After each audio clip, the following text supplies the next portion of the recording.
welcome to the last CAMS colloquium of the semester.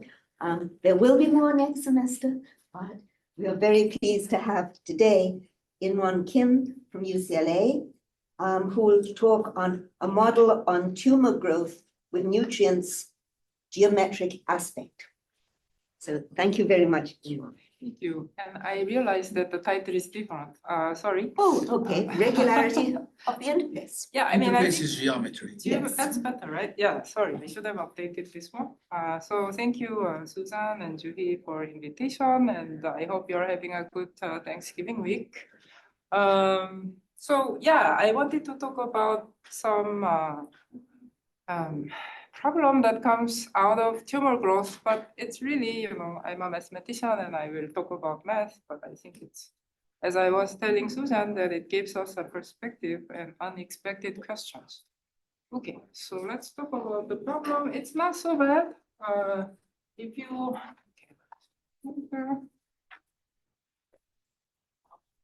is the light, is the light? Oh, okay. So if you just look at these two, that's typically what we teach, I don't know where, but in some class, as reaction diffusion system. If you think about P as some, like, just think about so the typical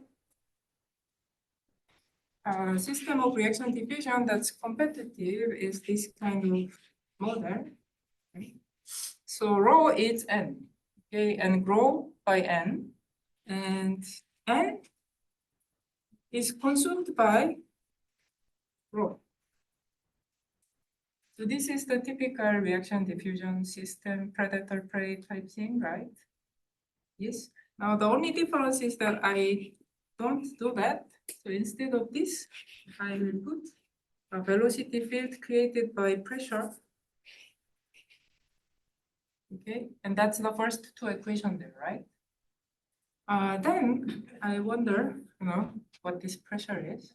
And pressure, just like in fluids incompressible models, comes from this condition that rho is less than equal to 1.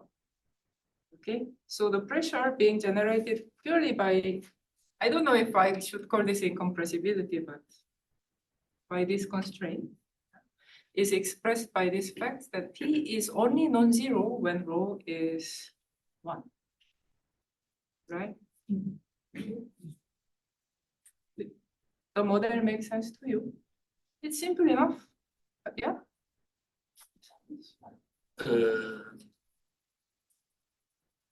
What's the motivation behind the fact that P is there only when rho is different from 1? Oh, because you don't want, so if rho is less than 1, in other words, it's not there, right?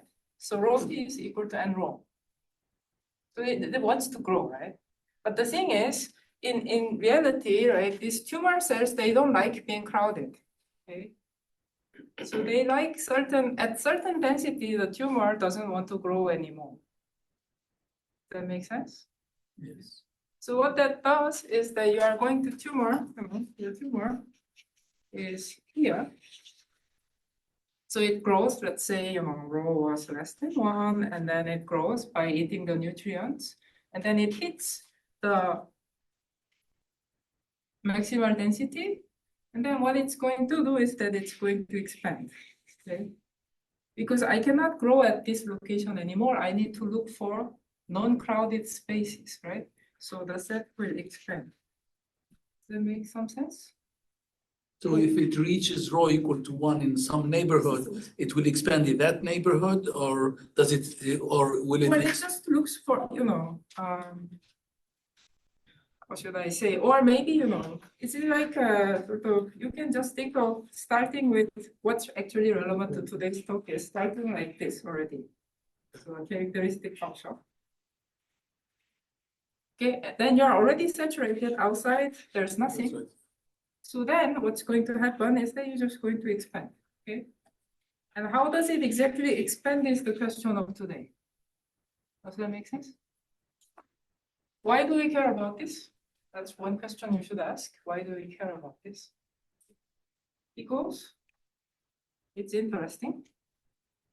And also in medical fields, right, it's common knowledge, I think, that when you like take CT scan or whatever to look for tumor, the real tumor that's dangerous to you looks bad, looks ugly. So if you look at a tumor with smooth boundary, that's probably a safe tumor. Tumor with ugly boundary, those are the bad guys. Okay. So we want to understand. They're the bad guys because they're now They're more continu- aggressive. They they're can do- continuing to grow and to Yes, invade. they are very aggressive. So we want to understand what's going on. Okay. And note that the diffusion power here, right, is different from the unit size, let me just say that the strength of the diffusion is important here, and we'll pay attention to this now. So it's supposed to go to the next here. So if I run this simple system, I run this very simple system, do some numerics. Let's not trust numerics, but let's say we do some numerics, okay? It looks like this. Okay, so what does, I'm not going to say that this numerics is the most exact thing, but I start with nearly radial shape, okay? Nearly radial, maybe not exactly radial, with very little nutrient, but there is a nutrient, okay? So what the cell is doing is the cell is trying very hard to look for nutrient to grow. And this looks like this, okay? And this is the exact model that we saw. We simulated. It's not some complicated model. And the nutrients are modeled by the NT minus Laplacian of n equal minus n rho. Yeah, so this exactly. That's the nutrients. So what, of course it matters what the initial data is. And there it's probably some sort of a constant, okay? Yeah. It's given here. So this is not it, it's this. Yeah. Okay, so the P is, if you'd like, the Lagrange multiplier that comes with this.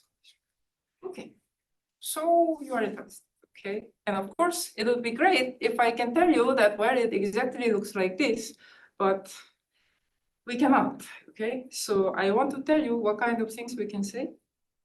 And maybe hope that something better can be said in the future. So, all right, now let me explain this. So here we have a lot of fluids experts, so I would like to make the connection with Hilly-Shaw flow, which is a well-known flow, right? This is very short. Yeah, it is. This is not. I don't know. Because I got. Yes, that was.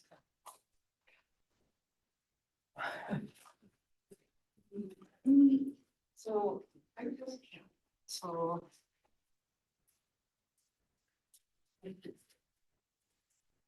so just if you think about this fact that it is a characteristic function, in our setting anyway, what we are interested in is a characteristic function, then what we have, right, inside of the patch, what does it solve? It just solves this equation, right? Poisson equation, yes? First equation you learned probably, right? Yeah. In PD class. And yeah, okay, so you have that equation inside. And of course, the velocity of, so I have this equation in the side. And how does the patch move? By the velocity that's given to you. So it moves with the pressure gradient, right? Here, nu is just the normal direction. So that is the entire, right? P is 0 outside. Okay, that's the equation. You say, well, that looks simple. Yeah, but again, the picture looks pretty bad. So what's going on? So when n is replaced by the fixed boundary data, so that means that if P is, so obviously I'm not going to do the 31 slides, right? My goal is more like 15. So if I have, right, instead harmonic function, so there's no source, but some sort of data on a fixed boundary. This is called the classical Hilly-Shaw flow. And it represents some sort of like a helioshell cell. So you have a fluid confined in some thin cell with very low height that's coming out of this injection wall. Incompressible flow. So that's the classical flow. And it's well known that that one is very regular. And the patch gets asymptotically radial very, very quickly. It's known by many, many, many people. And so just compare it with the picture we had. And you must ask, what kind of role does N play so that it's so different? Does the question make sense? Yeah, so what is the next slide now? So I just wanted to say, well, that's, so some people may find this a bit weird, right? I mean, how do you solve this equation? And I just wanted to mention that you can, for instance, approximate it this way. So if I give P equals rho to the M, that's like, you already understand that it's like a diffusion, but the diffusion coefficient is very big when rho is big, right? Right? When M is very big. Does that make some sense? Yeah, so you send M to infinity, then I get the original. And this is how actually the Cortam and Quiros and Vasquez, about a decade ago, established well-postness, existence and uniqueness of this system. So it's a stable system. Even though it looks bad, there is existence and uniqueness. Okay. So if I look at the relevant facts, it gets interesting. So the evolution is well-posed and it's stable. Okay. Linear stability holds. And so some people studied this problem, right, with soft congestion. So this is a bit easier to solve because it's less, at least, there is this law that you can deal with. It's a bit more local than this nonlinear constraint here. So you can do linear stability analysis, and it suggests that irregularity worsens as D decreases. What is D? D is the diffusion. Okay, now, but we did some study, and then it seems that for D equals 0, evolution is very regular. So you have linear stability that gets worse as D decreases, but for D equals 0, everything is fine. And it's very, very nice. Okay, so these two, when the when there is a lot of nutrients, of course, then the patch will spread very fast. And then it gets nice, and then it approaches a radial shape. When there's not sufficient nutrient, it approaches a finite regular shape, exponentially fast. Right, so geometry-wise, it's also very nice. If it's star-shaped, it stays star-shaped. Yeah? When you say radial shape, what else do we have other than balls? Sorry? What should we think when you say radial shape? Radial shape is a ball. Okay, that's. Yeah. Is there another radial shape? Yeah, that was my question. Yeah, okay. Yes. It just, yeah. So okay, now I lied. This is of course, when nutrient is not constant, you're not going to expect that. So this is when nutrient is constant. This part. Okay. Right? I mean, it eats nutrient and expands, but if the nutrient is not uniform, of course, there will be fingers and nutrient. Yeah. Okay. So it's mysterious still, right? Yeah. Okay. Okay. So now maybe right. Let me not talk about this. Let me explain a little bit on why this is the N is causing so much trouble. Okay. So when I have a harmonic function, when I have somehow irregular shape of the boundary, okay? So this is, let's say, and that's the boundary part.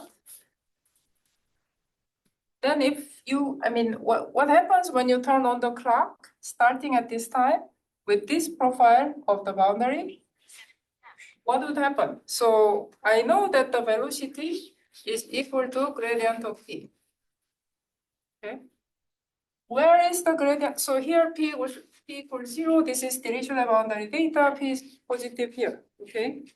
Where is gradient big, at this point or at that point? You solve a harmonic function with the irregular boundary data.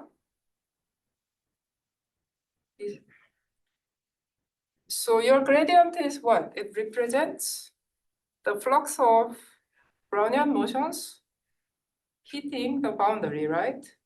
Does that ring a bell? Yeah? How is zero on the boundary, but positive on the interior? Oh, I'm talking about where, there was an injection wall, right? So you have a fixed boundary data and. Yeah. So you imagine some particles come out here and then you hit these boundaries. And of course, this is much more accessible than that point, right? So here you will have a small gradient size. Here you have large gradient size, okay? So what happens is relatively it goes up more than this guy goes up, and therefore it regularizes. And this is why it's regularizing when you don't have n. Does that make some sense?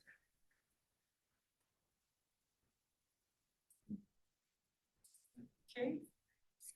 I mean, of course, the particles here doesn't really make sense with my tumors. Particles are what I mean by particle is the Brownian motion associated with P. I'm just trying to explain what this flux means in terms of probability. That's right. So that one regularizes. Now what happens when P ends? When P ends,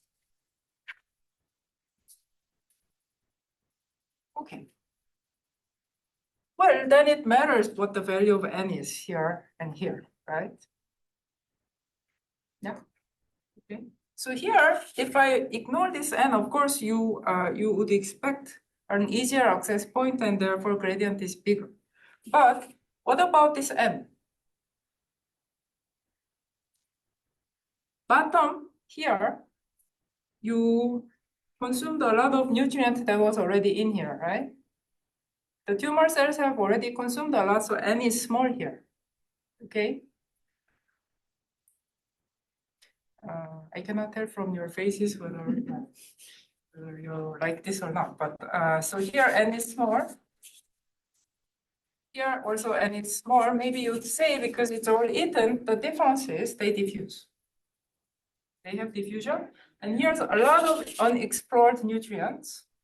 Here, very little. Okay. What's So- the equation for n you are using there? So it's the diffusion. And rho is the characteristic function. Yeah.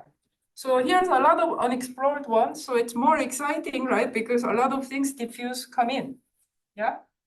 So you see how n here would be larger than this guy. Yeah. And therefore, that gives me boost on the gradient of P. So that it's possible that this guy continue to grow more than this guy. Does that make sense? Yeah, sometimes. Then you may get a discontinuity. What? So you could get the discontinuity What is continuity? if the speed on the right is bigger than the speed on the left. At some point, it becomes discontinuous.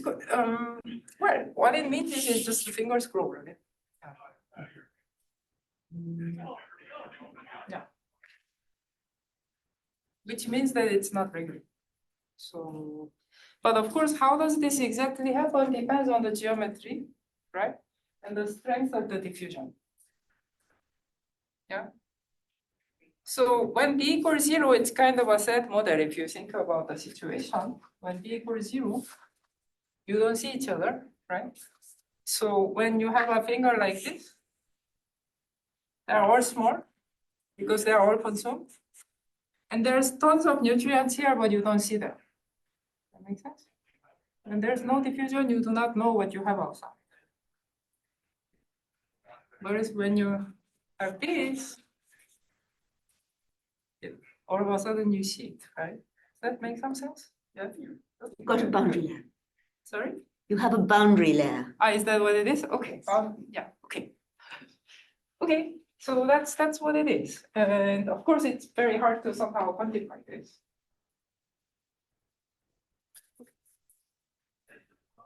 So D equals 0, it's fine, just because the tumor is ignorant of outside nutrient.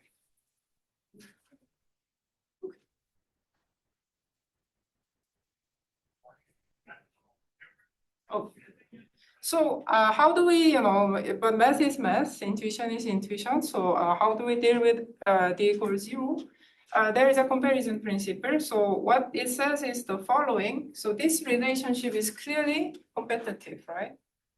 Rho is trying to eat N is trying to be, I don't know what it's trying to do, but it's being eaten. Okay, so it's a competitive relationship, right? Yeah. So with that, it's kind of, the competition causes sort of instability in some sense. But I mean, for D equals 0, we can show that if I consider this new variable, which is just N, the initial data minus N, it's basically minus N, then they are harmonious with each other in the sense that the order is preserved if it's preserved, if there is an order initially. Yeah. So this is a comparison principle, and so you can do, you can use this for many things. So comparison principle is one of the. You can do maximum principle. You can do a lot of things. Okay, but it's only true if D equals 0.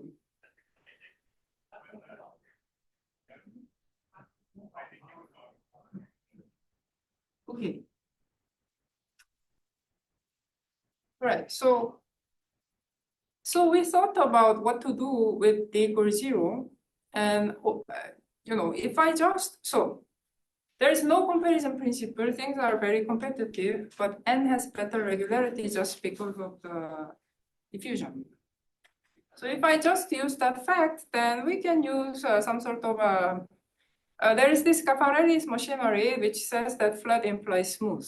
So what that is for free boundary problems, it means that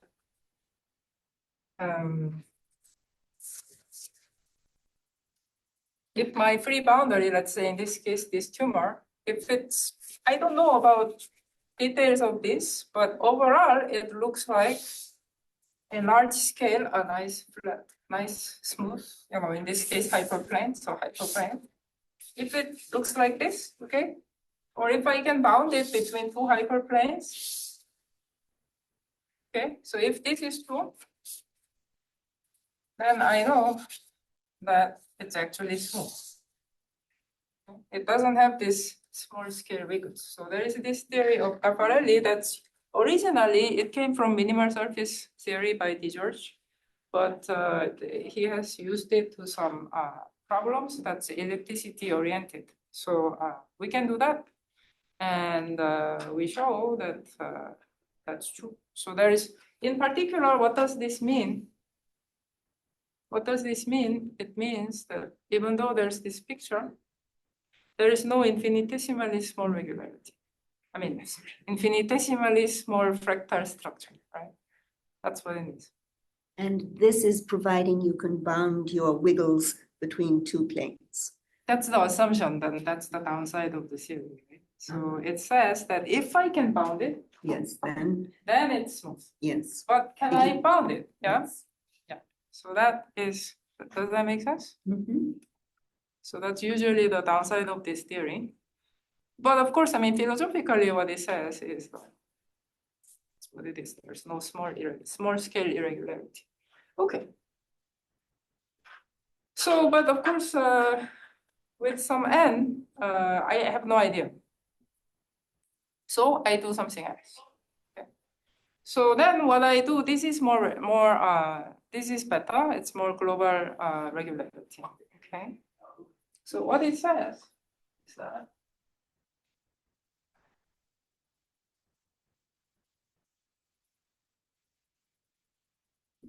my boundary, so this is all for D equals positive, has so it looks like, of course, it would have Hausdorff dimension D, right? Why does it have Hausdorff dimension D? Yeah, because yes. Sorry, there's a very important typo there. So gamma has to be. So, I mean, is this going? Yeah, okay, sorry. This.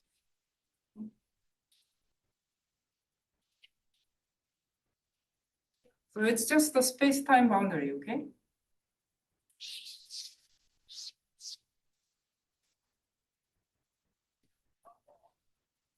It's these guys, right? Surface of these guys. And you show that it has Hausdorff dimension D, which you think is, oh yeah, that's very big, but again, think about the picture, okay? Right? So it has Hausdorff dimension D. Now gamma, so it looks nice. It's nice is my point, except at some bad sets, this is what's called singular points.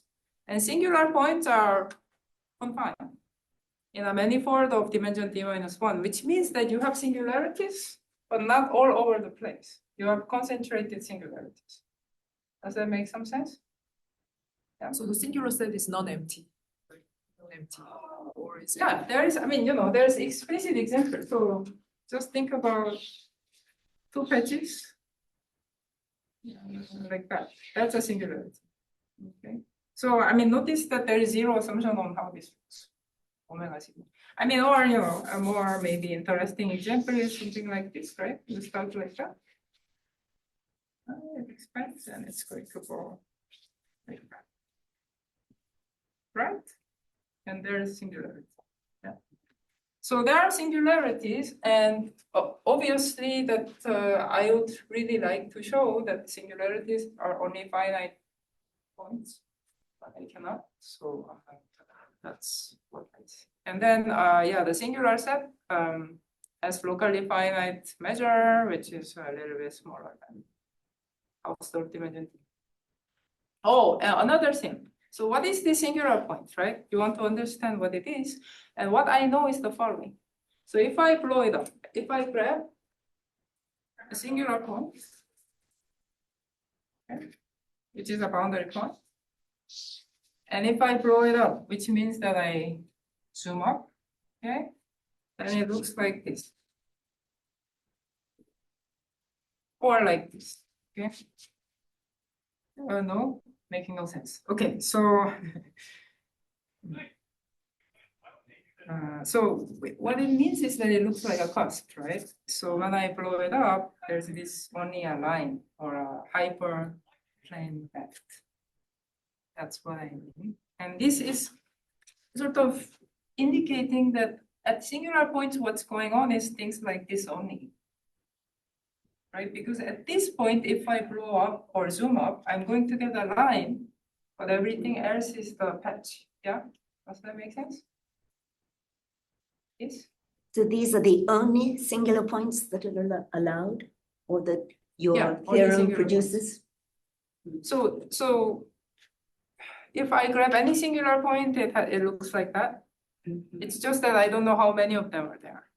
So there is this question of, can I somehow create lots of collisions? It should be probability zero event, but we cannot quite do that. That makes sense? And if you allow D to equal zero, then basically everything becomes regular. Yeah. So it's Okay. curious, right? It's curious. I mean, oh, no. D equals zero, this still happens. This still happens. Yeah. Oh. Well, this is just because it looks like almost like a donut, right? So, and you have to expand, there's no room, right? So if I start extremely close to this, right, of course it's gonna hit. Yeah, no, this is not the problem. The problem, yeah, so it's a bit confusing with the point I was trying to make, but I'm just trying to say that other than these collisions, there is no other singularity really. This is the indication, though it's far from showing that. Okay. Yeah. Even for classical Hilly-Shaw flow, that happens, right? Because you just, for the classical flow, you just have to have if I have an injection wall here, and if my fluid already looks like that, of course it merges. Yeah. So that's really not. Yeah. Does the model has, okay, do the tumor cells die at some point or? Yeah, when good they- question. I'll come to that. I'll come to that maybe 5 slides later.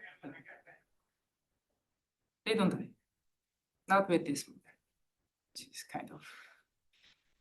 But in reality, what do people want to do? They want to introduce drugs, right, to kill them.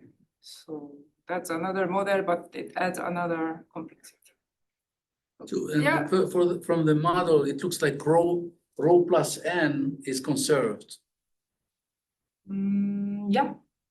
Is it true? That's what I thought from the equations, I don't know. Yeah, maybe. Yeah. Does that help? If you add them up Yeah, it looks and like then it. integrate, Yes. you get 0. You're right. Yeah. Yeah, so this model, good point. There's no death and rho plus n is conserved. So if n has infinite mass, of course. Okay, so. Right. Yeah, so I just wanted to say a little bit before we go to the death model in terms of math, what is challenging. So what is the challenge of this model, including the Hilly-Shaw model? It's very nice function, P is harmonic, great. But if I think about it, P is harmonic. There is no information of how this changes in time.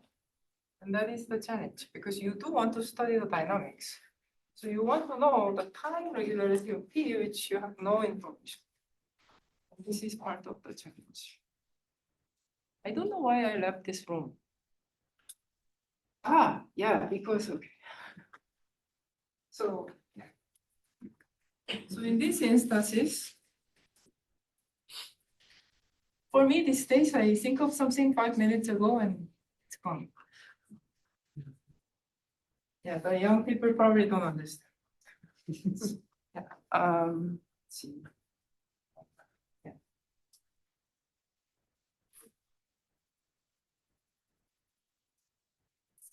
So that, I mean, that's one thing, but let's just think about in t equals 1, what would happen, right? T equals 1, if I solve some function like t equals n, right? So it looks like, right, in an interval, right? So here, omega t is an interval, right? Some joint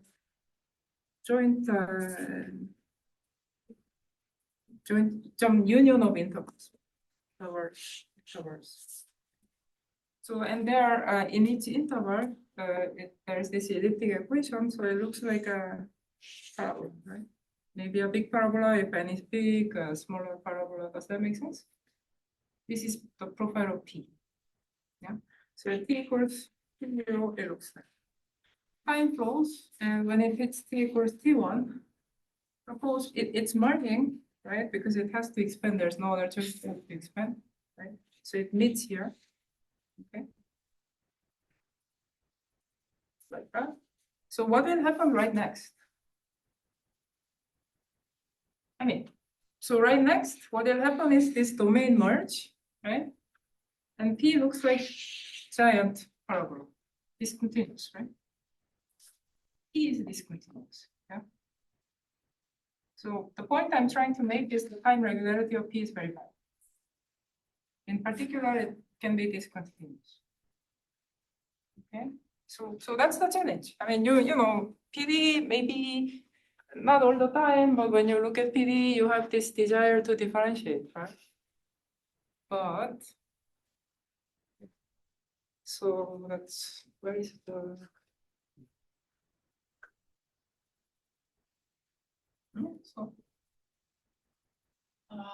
so we prove this is the heart of the analysis that we prove is that P, even though P is bad, P has a lower bound on the time derivative. I mean, not quite. It has this Hamilton-Jacobi structure where you have this iconal equation and bigger, that has a lower bound. So while P can be discontinuous, this can be only upward. You cannot crash. And this estimate saves us. It gives you some control on P, And that's all I'm going to say about this, because if I do more, you may, yeah. Okay. And because of this picture, you cannot expect an upper bound, okay? What kind of regularity do you have on P? Because you said it's not continuous, but then you have, so that one is a derivative in distribution sense, or what's the meaning of these terms? Viscosity sense. It's this viscosity solutions. Have you? Oh, viscosity yeah, solution, yeah, okay. yeah, Hamilton Jacobi. Yeah. So yeah. Right. So viscosity solutions is something that allows you to write things like this instead of even, I mean, for functions that's not even continuous. So another thing about this that's interesting is you see Hamilton Jacobi equations, they come from optimal control problem. So it may be telling us that this problem, even though there is no variational structure, there is something. Okay, I don't know, but that's, yeah. All right, good. So, oh, why do I, okay. I see. Yeah, so, okay, why this? Yeah, right. So I just want to tell you that this kind of estimate will derive regularity on the heating times, which is an important quantity because the heating time is the first time. So yeah, I don't know.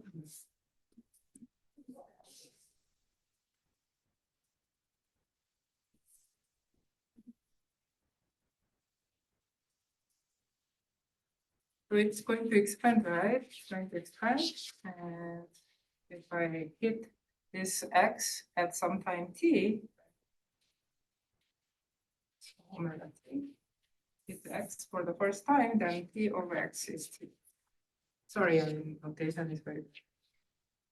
So that's the heating time, and so studying heating time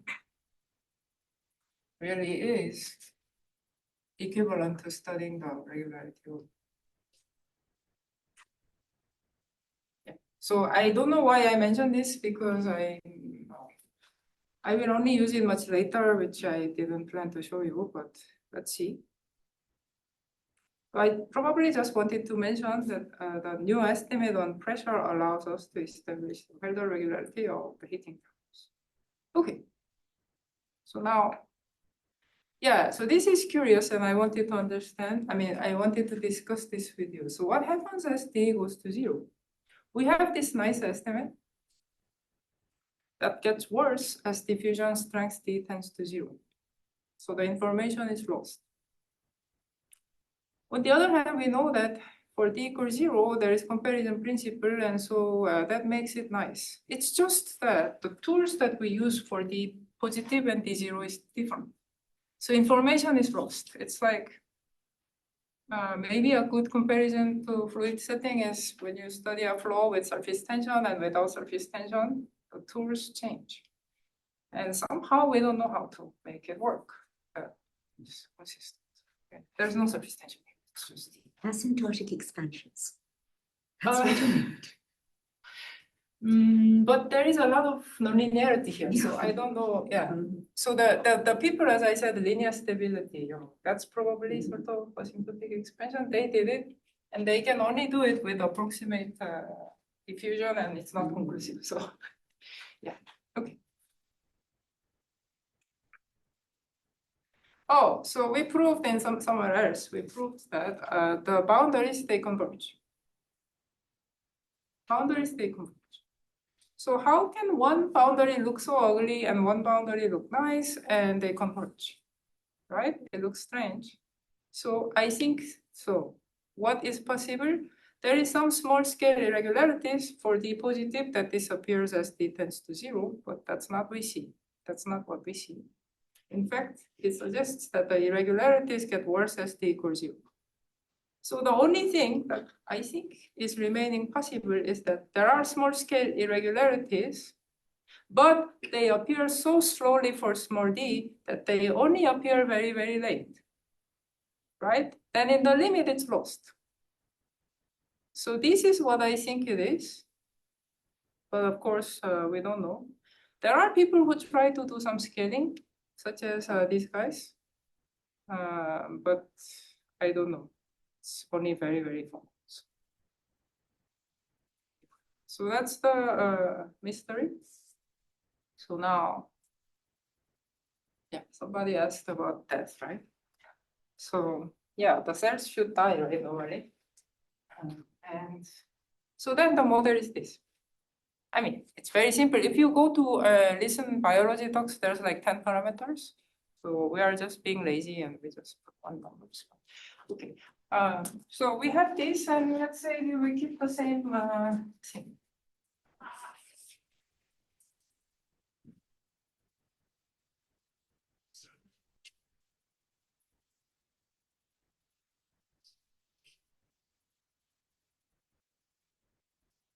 That's the model, okay? So then what happens? Well, so what would happen? I'm going to expand. Does it say it no longer expands over time? Yeah, okay, yeah, that's true. That's true. So if I start with a patch, initially, rho equals 0. Sorry, rho equals 1 here, rho equals 1. What will happen? It eats nutrients, so it expands, but inside you get old, right? The cells get old. So what will happen is that there's this outside layer that's relatively young cells that's eating and growing, and inside you gradually die. So it'll look like some sort of, even if it's 0, right? It'll look like, okay? So then what? Does it look nice? Well, we don't know. So well-posedness is fine. There is a unique solution that's even stable in L1 node. Okay. But beyond that, it's not there. Only numerics exist. So numerics, let's look at numerics. It's okay. So I should have sort of, I don't know why this student chose this shape. You start here, okay? Start here. And then what happens is that right inside, somehow the core of this set will die, okay? Yes. And then somehow the boundary still, try to expand. So at the end, what you have is this kind of thing, right? The core died. You see that? So it's this kind of thing. Looks like galaxy, right? And so, well, that looks in our what we observe is it looks even worse. Yeah, but again, it's kind of interesting to see what's going on. Yeah, so I don't know if okay, I don't know if yeah, maybe 5 more minutes. Is that okay? So maybe that's good enough to see what's involved. Okay. Yeah. So what do we do? So the main idea is that because P is bad, P is very bad in time, as I convinced you, I hope. We introduced a new variable, omega, and just integrate. So instead of differentiating, integrate in time. That is the simplicity, right? We don't have many tools, right? We either differentiate or integrate. So we integrate. And then, you do the integration and somehow use this fact that when P is reasonably nice, it's you can write this like this in the patch solution scenario because rho is either 1 or 0. P is in H1. I don't wanna, yeah, but P is in H1. So okay. So if I integrate in time, let me just quickly show you that it looks like this. So this omega is the time integral, and omega solves this nice equation. What I want to say is that this is kind of famous equation. It's called the elliptic obstacle problem. Right, so I just show. So this kind of equation is simply obtained by minimizing the Dirichlet energy over the constraint that U is bigger than something. Okay, so if I solve this and minimize over H1 with this lower constraint, then I get this equation. So it's a, in that sense, it's a, you know, famous equation, and we have this kind of structure for the time integrated variable, and our F looks like this. And here is the heating time that I told you about appearing. So that's where we get this sort of there's this if you remember the singular points and regular points theory, that's reminiscent of obstacle problem theory. That's again originates from Caffarelli, and so for instance, right? So okay, I told you about, maybe let me just tell you this one piece of the information. So we know that, right, if I grab this solution, which is omega, this is omega, and if I do an appropriate profile, if I zoom it up, it converges to a unique quadratic polynomial. So we know that from the obstacle theory, okay? And singular points are exactly where this A is not full rank. Right? So if it's not degenerate, right? So regular points, so at regular points, you blow it up, okay? You blow the solution up, and omega is the time integral. If you blow up, it should look like this, right? The surface should look like this. And omega should look like where A dies in this direction, okay? So it makes some sense. Okay.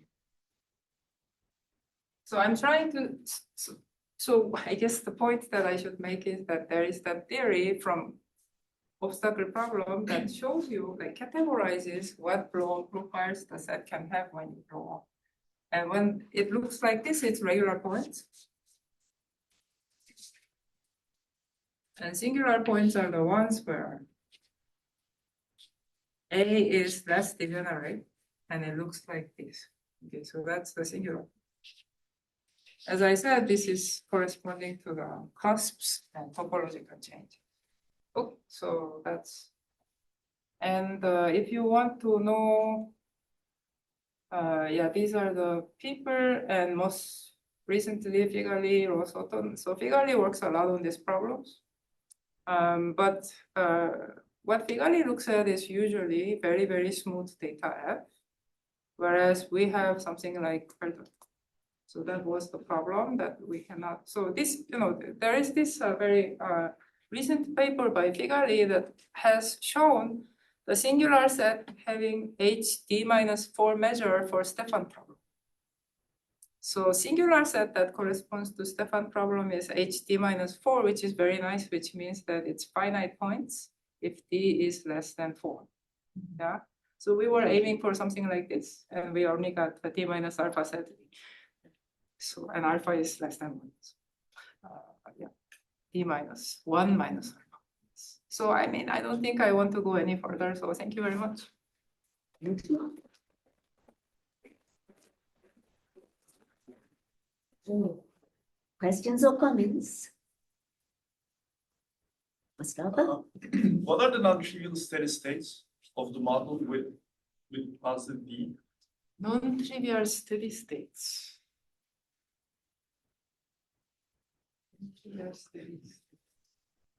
I don't know. Is there one? Because, I mean, if there's no death, right? There's no steady state, right? I mean, now, so you could hope for steady states of re-normalized variables into like unit size of everything, right? But I don't think, I mean, from the pictures we see, it's likely that those will be very, very fractal. When there is death, there may be, but I don't think, yeah. Again, the picture looks very discouraging. If rho is equal 1 and n is equal 1, constants, Is it a steady state? Oh, yes, that is, yes. But then, And the, oh, no, if rho is equals 1, right? And Yeah, n both is of them are equals equal 1. one, it stays one, that's the solution? Oh, yeah, that's a solution. Everything Yes, disappears, yeah. 1. yes. Yeah, that's Yeah. one. Oh, that's That's minus one. rho, so you Yeah. have to add them up, yeah. And the conservation that you pointed out over there, Yes, is that telling you anything about a steady state?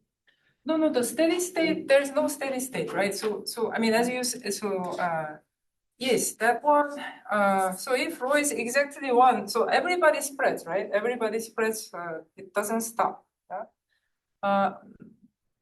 Oh, no, actually, that's not true. So let me answer this. I have memory. So, yeah, there is one. So if this equals 0, right. If this equals 0, we prove that if n0 is a constant, which is strictly less than 1, then it doesn't grow all the way because it eats up everybody and it stops. Because this equals 0, you don't see that there's more nutrient out there. So you slow down and you stop. Does that make sense?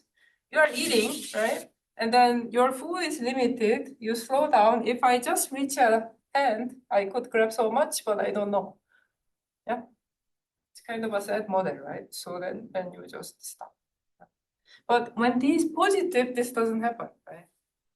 Because you can unless the function is independent of x, then it doesn't see the diffusion. So If n is independent of x, Then then the Laplace transform, derivatives are 0. yeah, so but the then, thing is that when, so, I mean, okay, so this may be, right? So then, okay, so that was, so what is this? N is e to the, I mean, this is strange model because we are interested in this boundary, but if this is not it and rho is completely supported, there's no way that n is independent of x, right? Because it eats here, it doesn't eat, so. Right? I mean, so, I mean, this guy is discontinuous. So,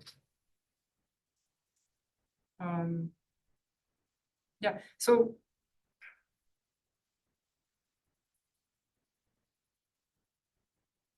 yes,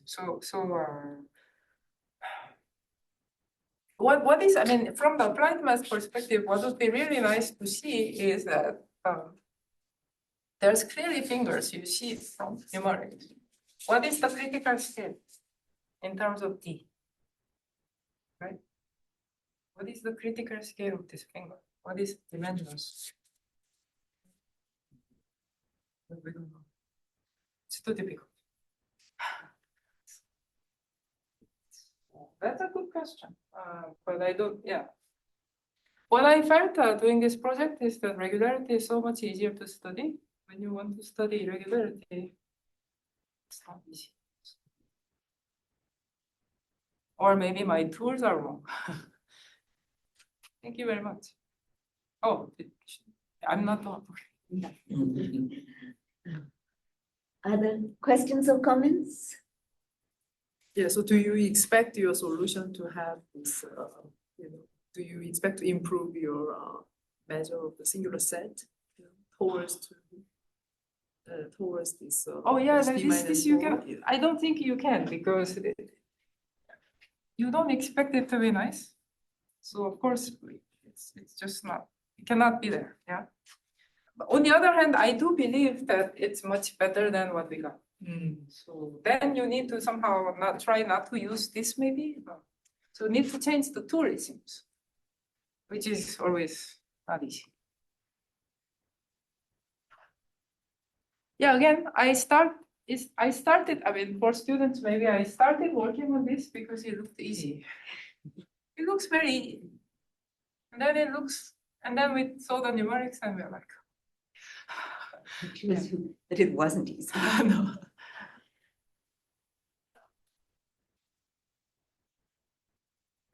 So, then, more questions or comments? Then let's thank him one again.